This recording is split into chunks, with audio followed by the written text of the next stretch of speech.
DPDP Rules. We have done a complete series on the various rules and the changes that have come in.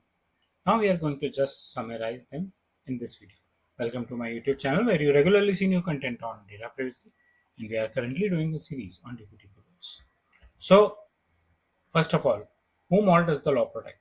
The law protects data principals, the people, the individuals whose personal information is being processed. And by the way, the word processed means collected, stored, third-party sharing, actual processing that is using for marketing or for any purposes, service delivery, and finally deleted from your repository, from a business repository, which is called data fiduciary. So data principal is whose data protected. This could include the customers, the vendors, even the staff members. In fact, most of the PIAs are actually of staff members.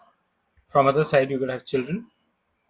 And in my view, DPDP law also protects businesses who are handling personal data, which is every business handles personal data. How? They are helping them set proper guidelines to handle the data properly. So if there are proper guidelines to handle data properly, then they'll be able to, keep up with their market reputation and customer trust, staff trust. So what should the organizations or data fiduciaries do? They should deploy reasonable security standards. We talked about this in a couple of videos back. If there is a breach, incident, or doubt, anything that is impactful that needs to be reported. Anything that is impactful that needs to be reported. That is my view. The law says any breach is supposed to be reported. Reported to the data principal and reported to the Data Protection Board of India. And there has to be a grievance redressal mechanism where the data fiduciary has built a system where you can log in complaints and work on those complaints to get your problem sorted out. How is the consent and lawful use working for us? The consent and lawful processing means you have taken a consent that the data is going to be used for this particular purpose. Is it so? You need. Without the permission, even if you have acquired information, you need to take the consent of the person that you are going to use this information for X purpose, very clear purpose definition, right? And stay limited to the purpose.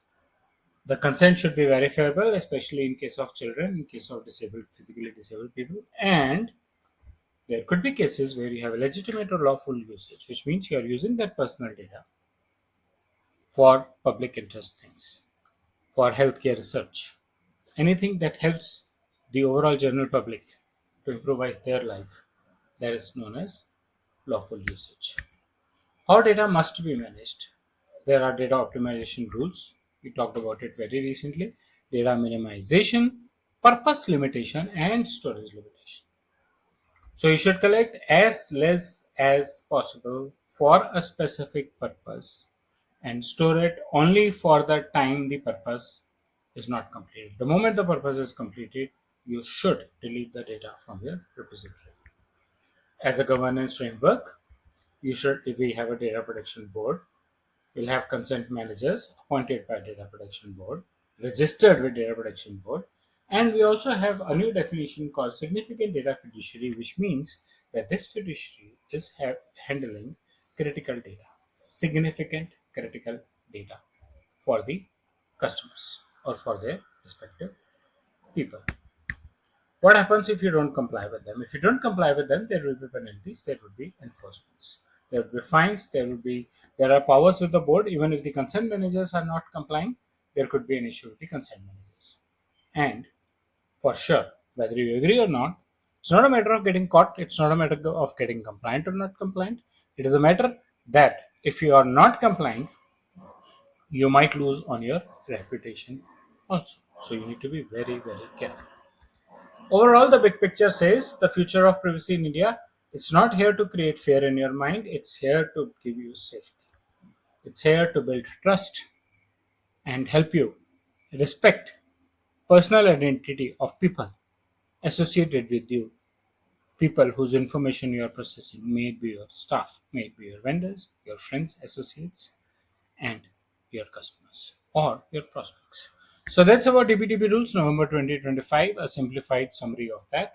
I hope you like the content of the video. Please press the bell and the like icon, subscribe to my YouTube channel, and share feedback in the comment section. Thank you.